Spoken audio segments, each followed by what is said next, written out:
کہ ہم یہ مانتے ہیں کہ یہ جو سورہ فاتحہ وغیرہ ہے یہ سب ہماری آخرت کے لیے ہے، ہماری دنیا کے لیے نہیں ہے۔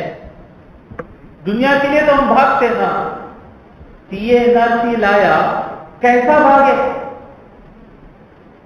وہی شریعت کی حفاظت کے لیے نہیں نکلے، TNRC کے نام پر پورا مدراس نکل گیا، سب نکل گئے۔ کیوں؟ انڈیا کی سٹیزن شپ میں کمی آ جائے گی۔ اب مسلمان کا ذہن ایسا بن گیا ہے کہ دنیا ملنے پر اسے خوشی ہے، دنیا چھوٹنے پر اسے غم ہے، تو اسے الحمدللہ کچھ فائدہ نہیں پہنچائے گا۔ اب میں کیا کروں؟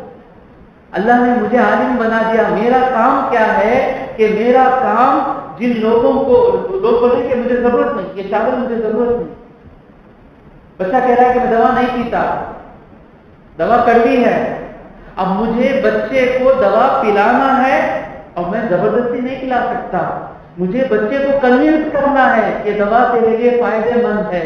اس زمانے میں بیٹھے ہیں تو یہ الحمدللہ کے اندر سے جو ہدایتیں آ رہی ہیں، ہم یہ سمجھ کر بیٹھے ہیں کہ یہ سب باتیں ہماری آخرت کے لیے ہیں، دنیا کے لیے نہیں ہے۔ یہی بڑا دھوکہ ہے۔ جب تک مسلمان سوچتا تھا کہ یہ الحمدللہ رب العالمین میں ہی اس دنیا کی کامیابی چھپی ہوئی ہے، جب تک یہ سوچتا تھا ساری دنیا پر حکومت کرتا تھا۔ جب آئے ہم یہاں یہ سوچ لے کر آئے تھے، ہمارا پاپولیشن کتنا پرسنٹیج تھا جب کشمیر سے تمل ناڈو تک حکومت کی مسلمانوں کی، تب ہمارا پاپولیشن کتنا تھا؟ 1% بھی نہیں تھا۔ آج ہم تقریباً کوئی کہہ رہا ہے 16%، 20%، آج کہیں ہماری حکومت نہیں ہے، مشکل سے کوئی MP بنتا۔ فرق کیا؟ تب حکومت کرتے تھے، تب حکومت، دنیا، کامیابی سب اس الحمدللہ رب العالمین میں دیکھتے تھے۔ آج ہماری سوچ یہ ہو گئی کہ ہماری دنیا کی کامیابی الحمدللہ رب العالمین ہے نا، دلوں سے پوچھیں، میں غلط بھائی کسی سے گلا شکوہ نہیں ہے، تو الحمدللہ رب العالمین پر میں آپ کو مثال دیتا ہوں، اس کا معنی ہم سمجھے نا۔ گزشتہ مجلس میں اگر ہے تو پھر انشاءاللہ یوٹیوب پہ ڈال دیں گے، کیا ہوا پھر سے سن لیں۔ ہم نے جانا کہ ساری خوبیاں اللہ تبارک و تعالیٰ کی ہیں۔ مطلب خوبی کا مطلب کیا؟ ہر ایک چیز جو ہٹانا ہے، مجھے اس موبائل کو یہاں سے یہاں ہٹانا ہے، اس کے لیے خوبی چاہیے۔ جس کی انگلیاں ناموں سے پوچھیں کہ موبائل ہٹانے کے لیے کیا چاہیے۔ جب میرا پیر ٹوٹا تھا تو واکر سے چلتا تھا، میں واکر رکھ کر چلنا، جب واکر سے میں چلتا تھا تب مجھے پتا چلا کہ ایک گلاس پانی خود سے پینے کے لیے مجھے ان دونوں ٹانگوں کی ضرورت ہے۔ یہ دو ٹانگ نہیں تو یعنی میں واکر لے کر گیا تو پانی یہاں تو وہیں پہ کھڑ کے پی لینا، اپنی کرسی پہ لا کر ایک گلاس پانی پینے کے لیے تک مجھے دو ٹانگوں کی ضرورت ہے۔ اسے کہتے ہیں خوبیاں۔ تو ہر چیز ہلنے کے لیے خوبی کی ضرورت ہے، اور اللہ کہہ رہا ہے وہ خوبیاں سب اللہ ہی کی ہیں۔ غور کریں گے تو ہم سب کو پتا چلے گا کہ وہ اللہ ہی کی ہے، ہماری کہاں ہے۔ مثال کے طور پر مثالیں آ رہی ہیں، تراویح پڑھا رہا ہوں میں 95 سے، سوچ کیا تھی کہ ہر سال انشاءاللہ جب تک ہڈیاں سلامت ہیں ہم تراویح پڑھاتے رہیں گے، ہر سال فارغ میں بھی پڑھائیں، تراویح پڑھاتے رہیں۔ سمجھتے کیا تھے کہ تراویح پڑھانے کے لیے قرآن یاد رہا تو بس، آواز رہی تو بس، خواب و خیال میں بھی نہیں تھا تراویح پڑھانے کے لیے دونوں ٹانگیں سلامت ہونی چاہیے کہ جو امام کرسی پہ بیٹھ کر نماز پڑھائے اس کے پیچھے نماز جائز نہیں، تو 1.5 سال میں مسجد میں تراویح نہیں پڑھا سکا تو ہم سمجھتے ہیں کہ یہ چیزیں مل گئی تو ہم یہ کام کر سکتے ہیں؟ نہیں، ہم جتنی چیزیں ایک کام کرنے کے لیے ضروری سمجھ رہے ہیں وہ 0.1% بھی نہیں ہے، وہ کام کرنے کے لیے 99% چیز ایسی چیزوں کی ضرورت ہے جو ہمارے خیال میں بھی نہیں آتی کہ وہ چیزیں ضروری ہیں۔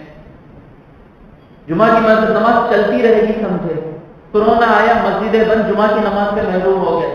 ایسے ہزاروں چیزیں ہیں، وہ تمام خوبیاں اللہ رب العزت کی ہیں، کسی کی نہیں ہے۔ جس کو ملی ہے اللہ تبارک و تعالیٰ نے اس کو ٹیمپرری دی ہے، تھوڑے وقت کے لیے۔ جوانی ملی 30 سال کے لیے بس، بچپنا ملا، لڑکپن ملا 10 سال کے لیے بس ہر چیز ٹیمپرری ہے۔ ہر ایک انسان سوچے گا تو سمجھ میں آئے گا، لیکن بھول جاتا ہے تو بار بار اللہ کہتا ہے کہ فجر سے لے کر عشاء تک الحمدللہ پڑھو۔ بھول جاتے نا، بھولنے کی وجہ سے اکڑتے نا۔ جب یہ الحمدللہ سمجھ جائے گا تو ایک بھائی دوسرے بھائی کی کامیابی پر اثر نہیں کرے گا۔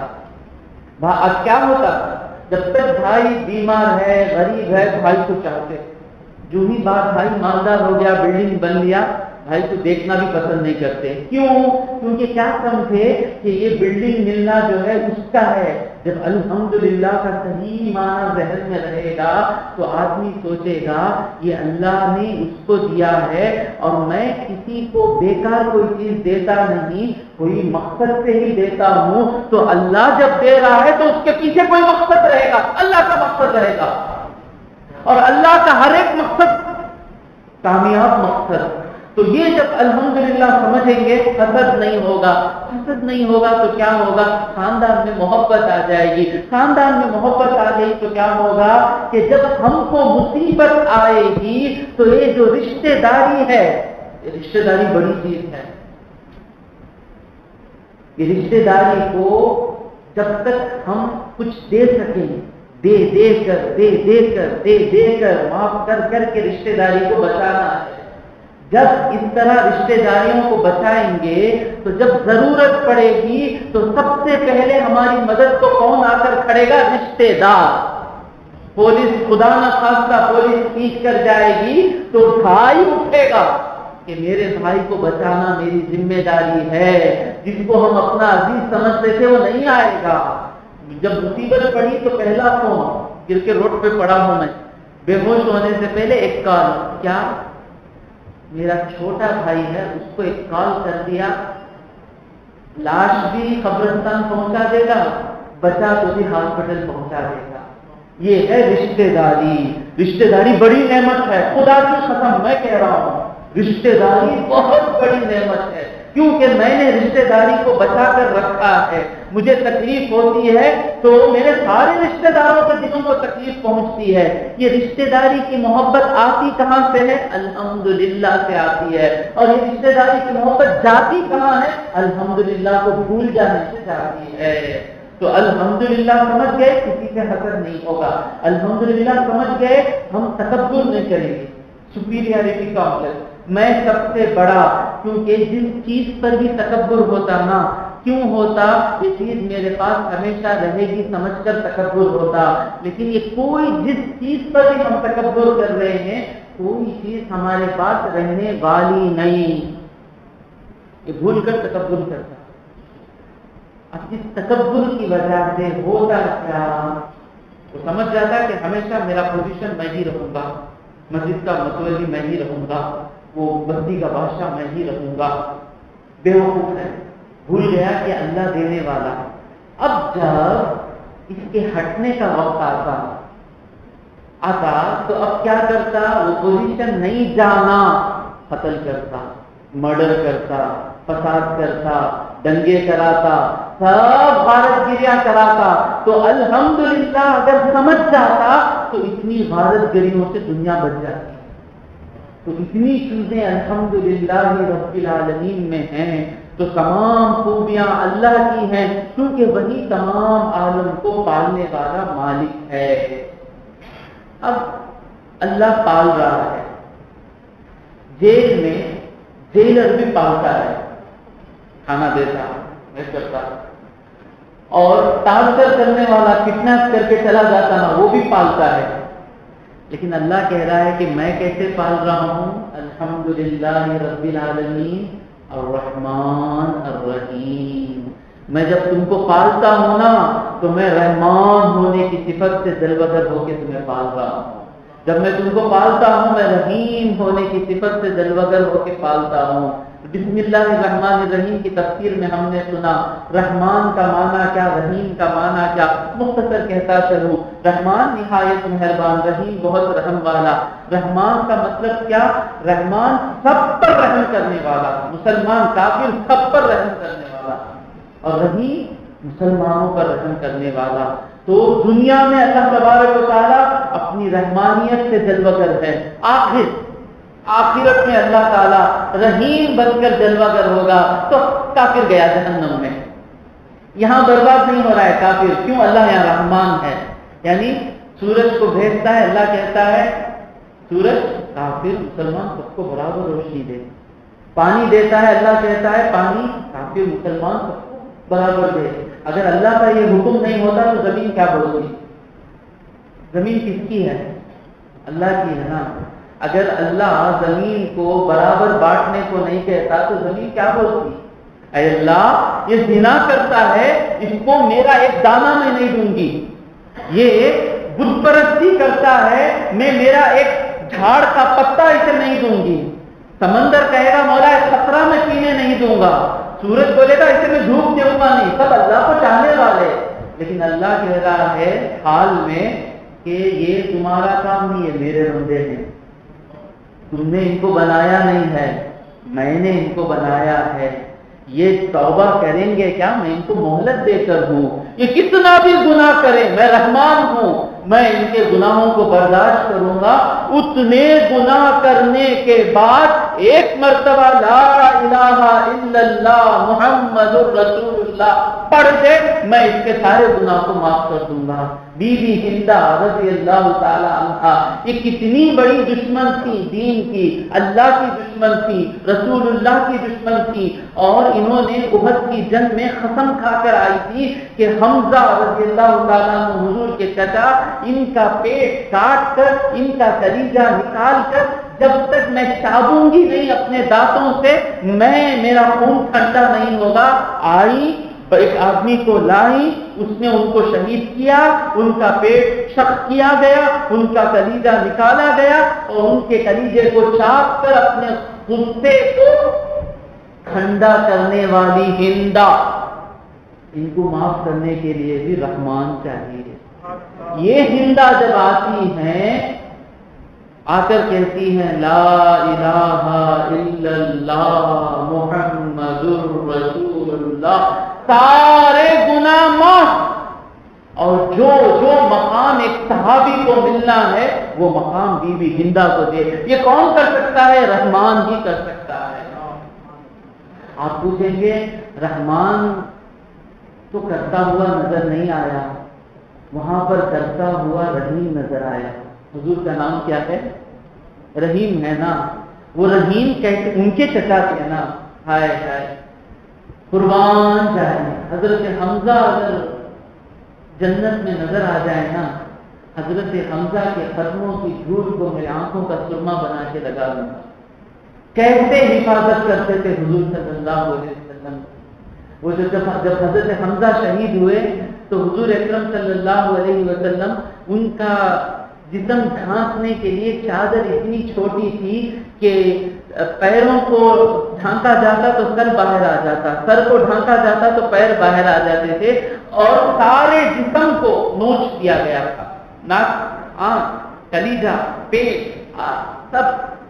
حضور رونے لگے، سب اپنے اپنے رشتہ داروں کو دفن کر رہے ہیں۔ حضور نے رو کر کہا من لی حمزہ، حمزہ کو دفن کرنے کے لیے کون ہے؟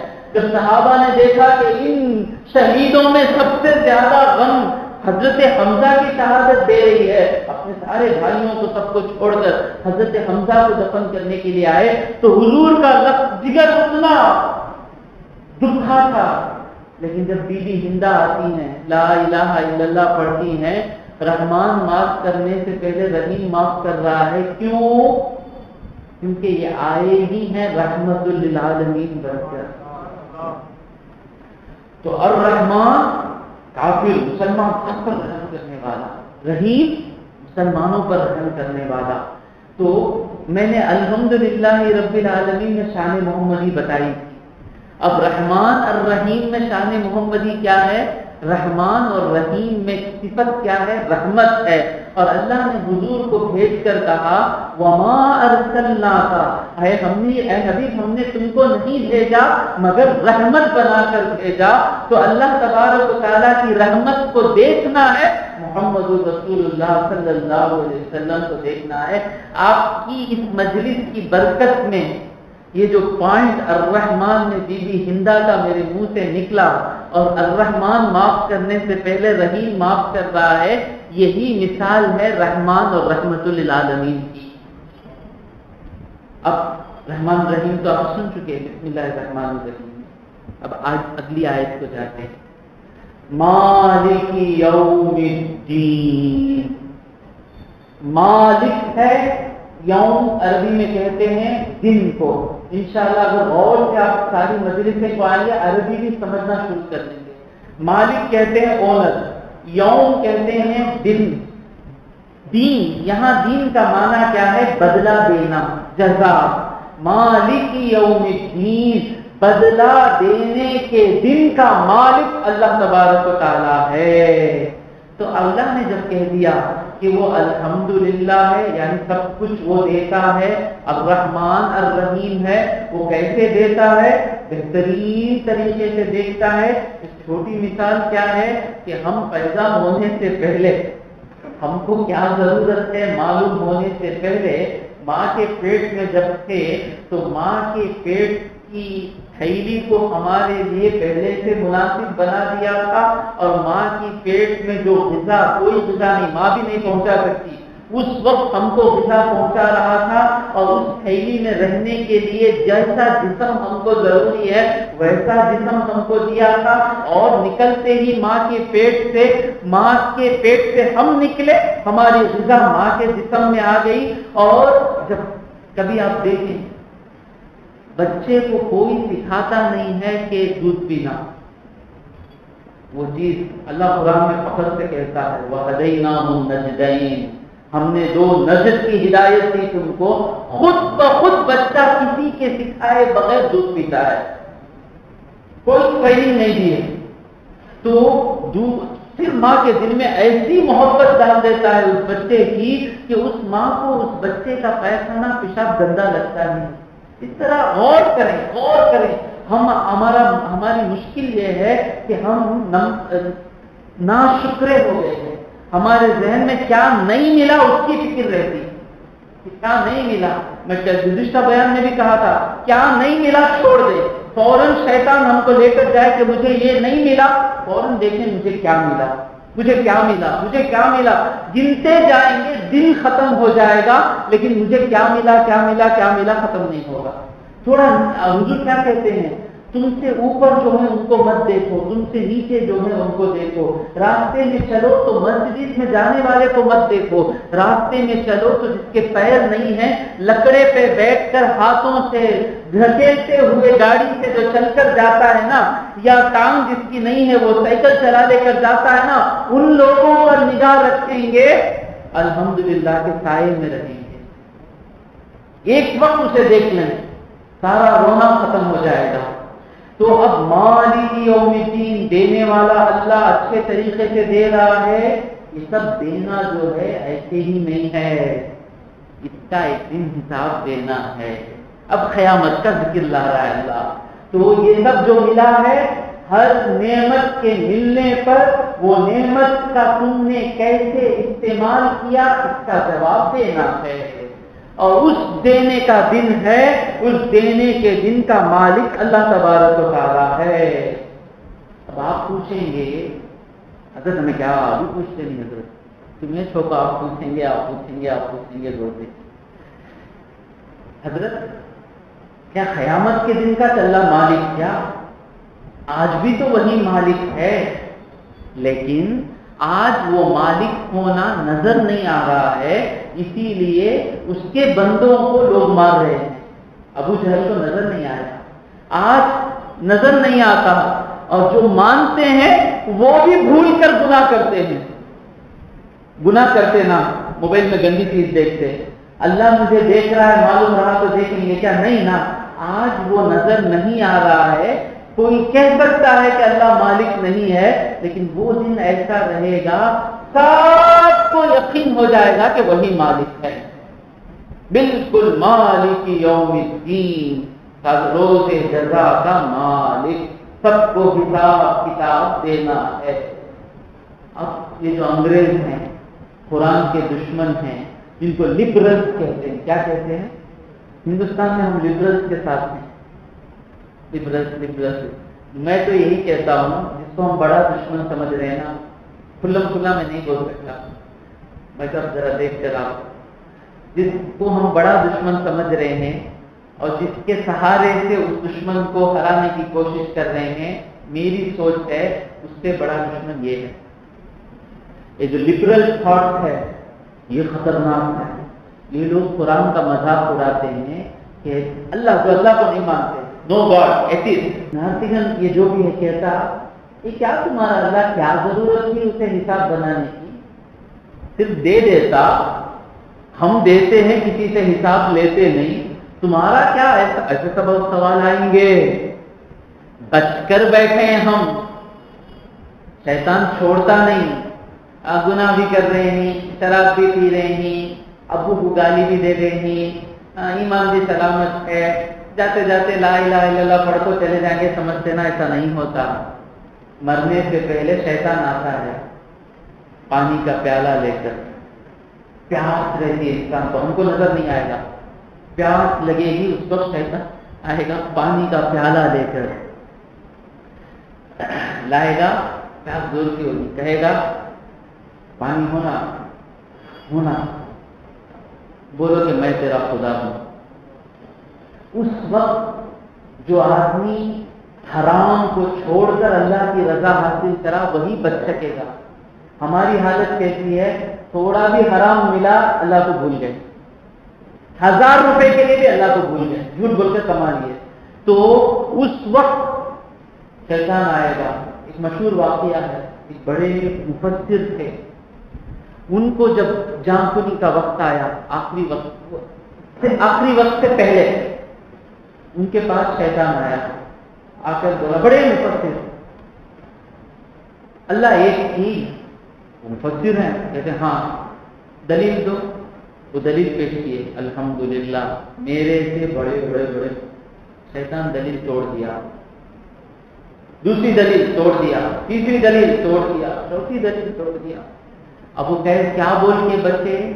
انہوں نے شیطان، وہ قصہ بڑا قصہ ہے، وہاں نہیں جانا چاہتا میں شیطان کو کیا بول کر بچے؟ باپ میں اللہ کو دلیل کے بغیر مانتا ہوں، فوراً چل کر چلا گیا۔ تو سوال آتا ہے کہ ہم کسی کو دیتے ہیں تو اس کا حساب نہیں پوچھتے، تمہارا رب کیا ہے؟ یہ رکھنے کی ضرورت کیا تھی قیامت کا دن؟ یہ تو ظلم ہے نا۔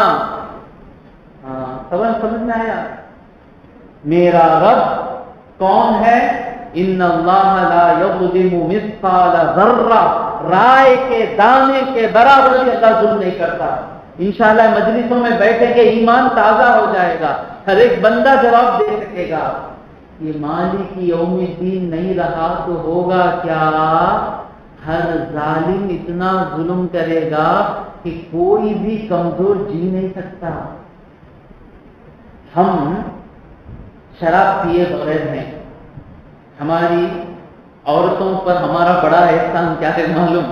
ہماری بیویوں پر۔ آج جا کو یہ احسان جتا ہوا گھر میں، دیکھو جی میں شراب پیتا نہیں تھی، وہ سامنے گھر میں دیکھو پی کو آپ کو کیسا مارتا، شکریہ ادا کرو میں پیتا نہیں۔ ہم شراب نہیں پینے کی وجہ سے ہماری بیویاں ظلم سے بچ گئی، ہمارے بچوں، ہمارا جو شراب کا پیسہ ہے دوسرے کا، ہمارا پیسہ وہ بچے کے لیے دودھ ہارلکس بن کے جا رہا ہے. کیوں نہیں پی رہے ہم لوگ؟ مالک یوم الدین ہمارے ذہن میں ہے.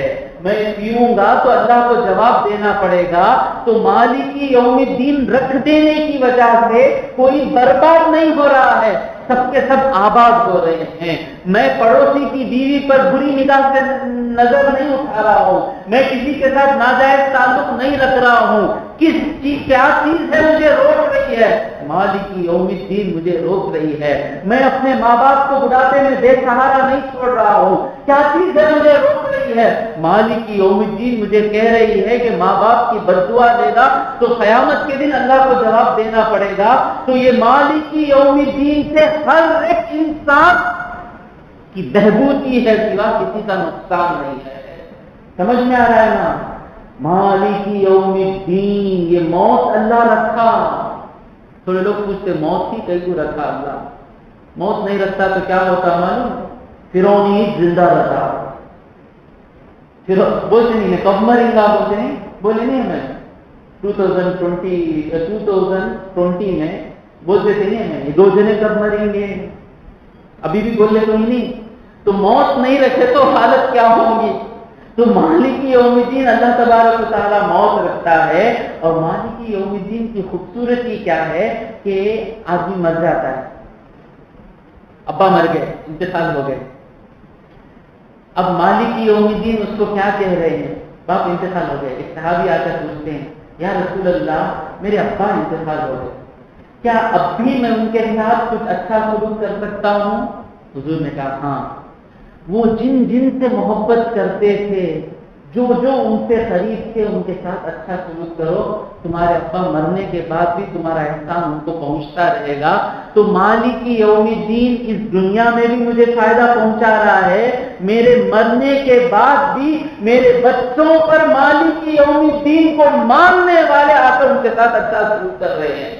ہم اگر اپنا لیں گے نا، ہم ان آیتوں کو سمجھ جائیں گے نا، اور ان باتوں میں ہی ہماری دین و دنیا کی بھلائی ہے، یہ بات ذہن میں بیٹھ جائے گی نا، انشاءاللہ کسی کا شوہر مر جائے تو اس کو صرف اپنے شوہر کے جانے کا غم رہے گا، سوا میرا کیا ہوگا اس کے ذہن میں نہیں آئے گا. میری خواہش ہے انشاءاللہ میں مرنے سے پہلے میرے ساتھ میں اور میرے ساتھ ایک ایسی جماعت کھڑی ہو، ایسے لوگ سوچ بدلے کہ کوئی بھی عورت، شوہر تو گیا، ہزاروں مسلمان بھائی میرے زندہ ہیں نا. آج ہم ایسے بھیڑیے بن گئے ہیں کہ ہمارے ہوتے ہوئے کئی لوگ اپنے آپ کو بے سہارا سمجھ رہے ہیں. ہمارا دین تو وہ دین تھا نا جو کہہ رہا ہے کہ ایک مومن دوسرے مومن کا بھائی ہے، ایک مومن دوسرے مومن کو بے سہارا چھوڑ نہیں سکتا ہے. پورا ختم ہو گیا. کیوں؟ جمعہ کو بھی ہم آتے کب ہیں؟ خطیب کا خطبہ ختم ہونے کے بعد، ممبر پر چڑھنے کے بعد ہم آتے ہیں، تو یہ باتیں کان میں کہاں سے پہنچیں گی؟ مالک یوم الدین، روز جزا کا اللہ تبارک و تعالی مالک ہے. تو روز جزا کے لیے تیار ہونا ہے. روز جزا میں ہونا کیا ہے کہ جو نعمتیں ہم کو دی گئی ہیں ان نعمتوں کا سوال ہوگا. جب آدمی کو پتہ چل جائے گا کہ نعمتوں کا سوال ہوگا تو اس وقت آدمی نعمتیں کم رہنے پر خوش ہوگا، نعمتیں زیادہ کی خواہش نہیں کرے گا. یہی وجہ ہے کہ جتنے بھی انبیاء تھے وہ غریبی کو سینے سے لگاتے تھے. حضور اکرم صلی اللہ علیہ وسلم کو اللہ نے اختیار دیا. جبرائیل آ کر کہتے ہیں اے حبیب، اگر اللہ آپ کو کہہ رہا ہے اگر آپ چاہیں تو بادشاہ نبی بن کر زندگی گزار سکتے ہیں سلیمان علیہ السلام کی طرح. حضور بادشاہ رہیں گے، تخت پر بیٹھیں گے، تاج پہنیں گے، کوئی فرق نہیں آئے گا، رحمت للعالمین ہی رہیں گے. اگر آپ چاہیں تو اللہ آپ کو غریب بندہ نبی بنا کر رکھے گا. حضور الحمدللہ کو سمجھنے والے نہیں، سمجھانے والے. حضور نے کہا میں بندہ نبی کا کرتا ہوں. ہم سوچیں گے اچھا حضور آپ کو صبر کرے، نعمتیں چھوڑ کو صبر کرے. نہیں، حضور حقیقت جانتے ہیں. جتنی زیادہ نعمتیں ہیں اتنی پریشانی، جتنی کم نعمتیں ہیں قیامت کے دن جلدی سے حساب ختم ہو جائے گا، اور وہ آدمی جتنا زیادہ صبر کرے گا، اللہ کہتا ہے حدیث میں آیا کہ جو زیادہ مصیبت میں تھا، شوہر انتقال ہو گیا یا ہمیشہ غریبی میں زندگی گزارا، کبھی مالدار بننے کا موقع ملا ہی نہیں، باپ کے پاس اتنی دولت کی ہی نہیں کہ ایجوکیشن دے سکے، چھوٹی عمر میں جا کر میکینک کے دکان میں، چائے کی دکان میں جما دیے، تھوڑا سا پیسہ جمائے، بھانگ کی شادی میں پورا ختم ہو گیا، پھر جا کر اسی چائے کی دکان میں کام کرنا پڑا، زندگی میں کبھی اوپر آنے کا موقع ملا ہی نہیں۔ کبھی بھی غریب کو دیکھ کر یہ نہیں سمجھنا ہمارے بابا زندہ تھے، خرچہ کرے، اسکول میں پڑھائے، کالج کو بھیجے، لوگوں بیٹھے ہی تو ہر ایک بچے کو نصیب نہیں ہوتا۔ تو بہت سے ایسے غریب ہیں، انشاءاللہ کبھی سمجھاؤں گا آپ کو، غریبی دو قسم کی ہے، ایک ہے اللہ کی لعنت، ایک ہے اللہ کی رحمت۔ غریب دو قسم کے ہیں، انشاءاللہ یاد دلائیں کبھی ٹاپک آئے تو سمجھاؤں گا۔ تو یہ جو غریبی میں انسان رہتا ہے، اسے موقع ہی ملا نہیں ہمیشہ، اور اس کے اوپر اللہ کیا کرتا ہے، اسے علاج بھی کرنے پیسے نہیں، اسے شوگر آئی تو دوا کھانے بھی پیسے نہیں، تو بیماریاں بھی زیادہ، پریشانیاں بھی زیادہ، غم بھی زیادہ، پورا ساری زندگی تکلیف میں۔ جب یہ بندہ اللہ کے پاس آ کر کھڑے گا تو اللہ کہے گا اس کو بہت تکلیفوں میں میں نے اس کی زندگی میں رکھا، یوم الدین کے دن اس کے لیے ترازو ہٹاؤ، اسے کوئی حساب نہیں، کوئی کتاب نہیں، ہٹاؤ ترازو، 1 روپیہ چرایا نہیں، اب اسے ثواب کیسے دینا، ترازو میں اتنا رکھو دینا، ثواب زیادہ کم، ترازو ہٹ گیا، اس پر ثواب کو اونڈ لو، جتنا اس کا دل بھر جائے اتنا اونڈ لو۔ تو یہ نعمت کب ملی کہ جتنا نعمتیں کم ملیں گی حساب کم رہے گا۔ الحمدللہ رب العالمین الرحمن الرحیم مالک یوم الدین۔ اب یہ تینوں چیزیں سمجھ میں آ گئی۔ اب بندہ خود کہتا ہے جب تیرا ہی سب کچھ ہے، جب تو ہی سب کو پالنے والا ہے اور اتنی نعمتوں کے ساتھ تو مجھے پال رہا ہے، اور پھر مجھے ایک دن تجھے جواب دینا ہے ایاک نعبد، ہم تیری ہی عبادت کرتے ہیں۔ دعا کیجئے کہ ایاک نعبد کے حقائق آج منہ سے نکلیں انشاءاللہ۔ جب سب کچھ جان لیتا ہے تو بندہ کیا کہتا ہے، تب تو میرے زندگی کا کام ہی کیا ہے، ایاک نعبد، نعبد کا نہیں ہے، ہم تیری عبادت کرتے ہیں نہیں ہے، ہم تیری ہی عبادت کرتے ہیں۔ عبادت کا معنی کیا؟ عربی میں کہتے ہیں اقصی غایت التذلل، سب سے زیادہ جھک جانا، حد سے زیادہ جھک جانا، اسے کیا کہتے ہیں، عبادت۔ آدمی کب سب سے زیادہ کس کے سامنے جھکتا ہے، آدمی جب جانتا ہے کہ سب سے بڑا جو ہے اس کے سامنے جب جاتا ہے تو اپنے آپ کو اس کے سامنے بولنے کی ضرورت نہیں، خود بخود اپنے آپ کو اس کے سامنے سب سے چھوٹا سمجھتا ہے۔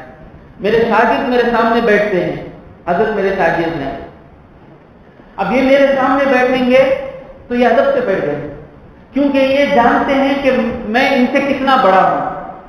مثال کے لیے دے رہا ہوں، بھائی اللہ جانتا ہے وہ میرے سے بڑے ہیں، سمجھانے کے لیے دے رہا ہوں۔ وہ جانتے ہیں کہ علم میں میں ان سے کتنا بڑا ہوں، میں ان سے کیا کیا زیادہ جانتا ہوں، یہ بھی جانتے ہیں، اور مجھ سے ان کو کیا کیا ملا ہے کلاس میں وہ بھی جانتے ہیں۔ جو دو چیزیں ان کے ذہن میں آ گئی، خود بخود ان کا ہاتھ بند ہو گیا، ادب سے بیٹھ گئے۔ اتنا لیے جانے تو اتنا جھکے، جب یہ جانتے ہیں کہ سب کچھ ان سے ہی لیا ہے تو اپنے پیشانی کو زمین پہ رکھتے تھے۔ کوئی آدمی، میں ضروری ہوں، میں بزنس میں ہوں، مجھے خرچ ہو گیا ہے، مجھے پیمنٹ دینے کا ہے، کرایہ دینے کا ہے، 1 لاکھ مل گیا، 2 لاکھ مل گئے تو میری زندگی بچ جائے گی، میرا بزنس سنبھل جائے گا۔ اس وقت کوئی آدمی آئے اور مجھے 2 لاکھ روپے قرض دے تو وہ آدمی کے ہاتھ سے قرض لیتے وقت میرے ذہن میں کوئی اور نہیں رہے گا، وہی رہے گا نا۔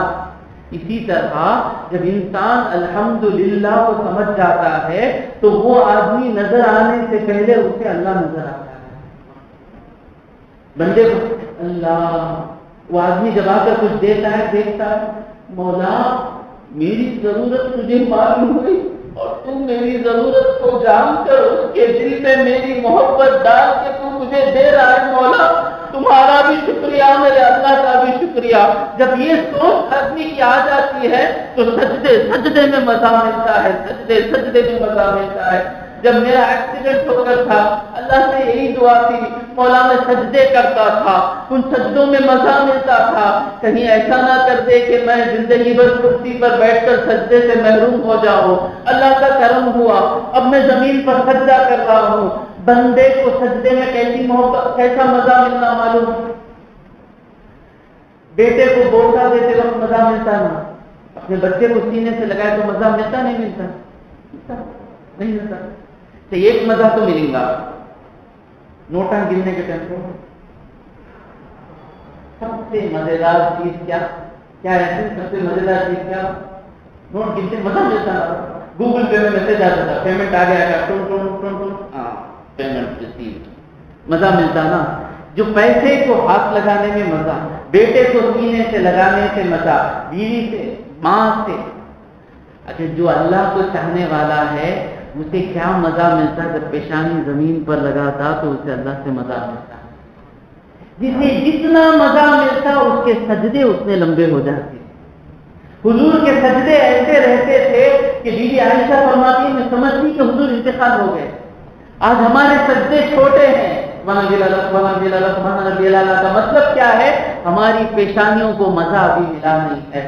اللہ کو مزہ کب ملے گا؟ میں نے کہا نا، ہر چیز جو مل رہی ہے، کوئی بھی ہم کو رحم کرتا ہے تو وہ رحم جب تک اللہ اس کے دل میں ڈالے گا نہیں، وہ رحم نہیں کرے گا۔ تو یہ رحم تو اللہ کے ہاتھ میں ہے، یہ تو نظر آ رہا ہے نا۔ میرا بیٹا میری عزت کب کرے گا؟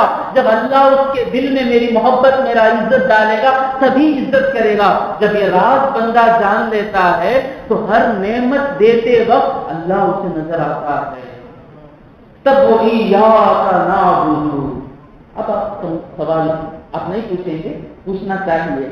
سوال کیا؟ اب تک جو کانورسیشن تھا تھرڈ پرسن کا تھا، تھرڈ پرسن کو اردو میں کیا بولتے ہیں؟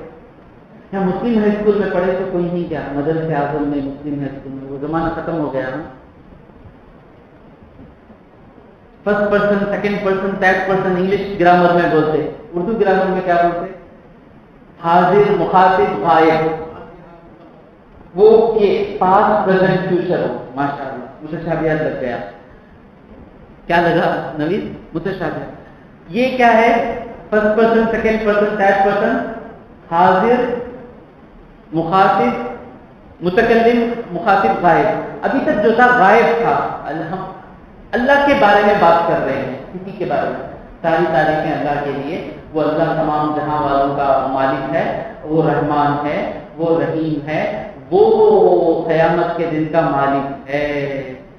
جب اب یہاں تک سمجھ گئے، سمجھنے کے بعد اب سب کچھ سمجھ میں آ گیا کہ جو بھی ہے وہی ہے، سب چیزیں اسی کی ہیں۔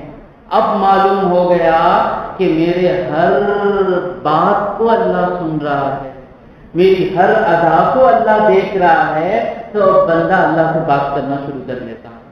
اب تک سب کچھ اسی کا ہے، معلوم ہوا تو کہتا ہے ایاکا، اے اللہ تو میرے آنکھوں کو نظر نہیں آ رہا ہے، لیکن مجھے بات پتا چل گئی کہ تو ہے میرے سامنے، تو مجھے سن رہا ہے، تو مجھے دیکھ رہا ہے، تو مجھے آزما رہا ہے۔ اب بندہ کہتا ہے ایاک نعبد، ہم تیری ہی عبادت کرتے ہیں، تیرے سوا کسی کی عبادت کر ہی نہیں سکتے، کیونکہ عبادت اسی کی ہے جو سب کو دینے والا ہے اور اسے کوئی دینا نہیں، تو وہ اللہ کے سوا کوئی نہیں ہے۔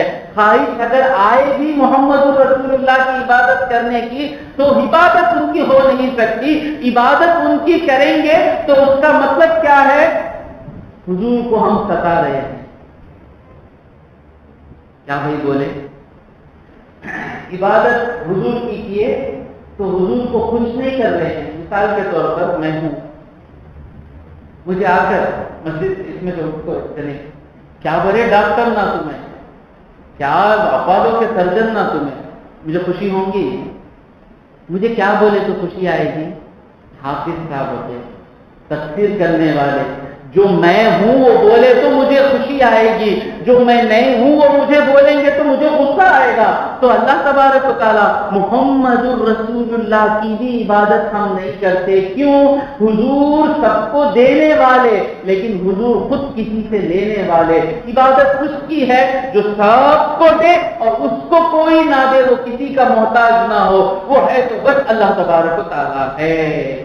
اسی لیے سجدے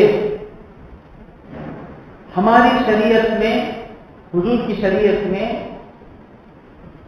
کسی کو دو قسم کے سجدے ہیں. ایک ہے سجدہ عبادت کا، ایک ہے سجدہ ریسپیکٹ کا، تعظیم کا. فرشتوں نے جو سجدہ حضرت آدم علیہ السلام کو کیا، سجدہ ہی کیا. مفسرین میں اختلاف ہے، میجارٹی آف مفسرین کہتے ہیں ایسا ہی سجدہ کیے. کسے؟ آدم علیہ السلام کو. اس شریعت میں وہ کون سا سجدہ تھا؟ وہ سجدہ عبادت کا نہیں تھا، وہ سجدہ تعظیم کا تھا. پیشانی زمین پر تھی، لیکن سجدہ کرنے والے کی نیت آدم علیہ السلام کو خدا نہیں، آدم علیہ السلام کو اللہ نے بزرگی والا بنایا. ان کو بزرگی والا میں تسلیم کرتا ہوں کیونکہ اللہ نے ان کو بزرگی والا بنایا. سمجھ میں آیا؟ تو یہ سجدہ اس شریعت میں جائز تھا، عبادت کا. یعنی فرق صرف نیت کا. خدا سمجھ کے کریں گے تو عبادت کا سجدہ، ریسپیکٹ سمجھ کر کریں گے تو تعظیم کا سجدہ. حضرت یعقوب علیہ السلام کے بیٹوں نے حضرت یوسف علیہ السلام کو جو سجدہ کیا وہ سجدہ تعظیم کا سجدہ تھا. ان شریعتوں میں تعظیم کا بھی سجدہ ہوتا تھا، عبادت کا بھی سجدہ ہوتا تھا. کام تو ایک ہوتا تھا، فرق نیت کا تھا. لیکن حضور اکرم صلی اللہ علیہ وسلم نے اس شریعت میں تعظیم کے سجدے کو حرام کر دیا.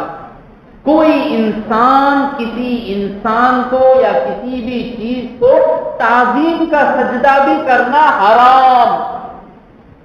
حضور کو ایک اونٹ آیا، اونٹ پر حضور نے احسان کر دیا. وہ اونٹ آ کر حضور اکرم صلی اللہ علیہ وسلم کو سجدہ کیا. پتھر سجدہ کرتے تھے حضور کو، اونٹ سجدہ کیا. تو صحابہ نے پوچھا یا رسول اللہ، اونٹ کو آپ اجازت دے رہے ہیں، ہم کو اجازت دیجیے نا سجدہ کرنے کی. تو حضور کہتے ہیں میری امت میں کسی انسان کو دوسرے انسان کو سجدہ کرنے کا حکم دیتا تو میں بیوی کو کہتا کہ شوہر کو سجدہ کرے. یہ حدیث ایک زمانے میں پورے شوہروں کو یاد تھی. جی میرا حق کیا ہے معلوم؟ کیا حضور کیا بولے؟ نہیں معلوم کیا بولے؟ شوہر کے پورے جسم میں پھوڑا کو، بیوی زبان سے چاٹ کو، وہ پیٹ پوچھی تو بھی شوہر کا حق ادا نہیں ہوتا. یہ کیا؟ حضور شوہر کیسا رہنا بولے نا وہ نہیں، اسے کہتے ہیں ظالم. کیا کہتے ہیں؟ مجھے ملتے تو حق ہونا، مجھے میرے رائٹ مجھے ہونا. تمہیں کیا دیا ابا؟ تمہیں کیا کرے؟ تمہیں بیٹا کیا بات کرا تو میں بابا بیوی کا نشا تو تمہیں میرا حق، سب کا اپنا حق پوچھنا. یہ ظالم. جو اللہ والا ہے وہ میں باپ کا حق ادا کیا کیا؟ میں بچوں کا حق ادا کر رہا ہوں کیا؟ میں بیوی کا حق ادا کر رہا ہوں کیا؟ میں سسر کا حق ادا کر رہا ہوں کیا؟ یہ سوچ مومن کی. ظالم کی سوچ کیا؟ بیٹا کو تو کرنا، سسرے کا تو کرنا. کون سبھی اس کے بعد یہ جملہ منہ سے نکلنا نہیں. میں ٹھیک کو آپ کی زبان ہماری زبان کے جملے بولتے ہیں، یہ منہ سے نکلنے کے ٹیمپو وسیع نظر یاد آنا شیطان کا ٹھہرا ہے. نکو بولو بولے نہیں وسیع نظر. نانا کا تو اتنا بھی کریں گے نہیں کیا؟ نانا کیا ابھی کرنا نہیں. سچی نانا کرنا وہ کیا بھی نہیں ہے. اللہ چلا کر رکھ ڈال کو میں آج میں بیان کرنے کو بیٹھے ہی نا. ہمارا کام ایسے بہت سے لوگ بیان پڑھ کو چلے جاتے ہیں.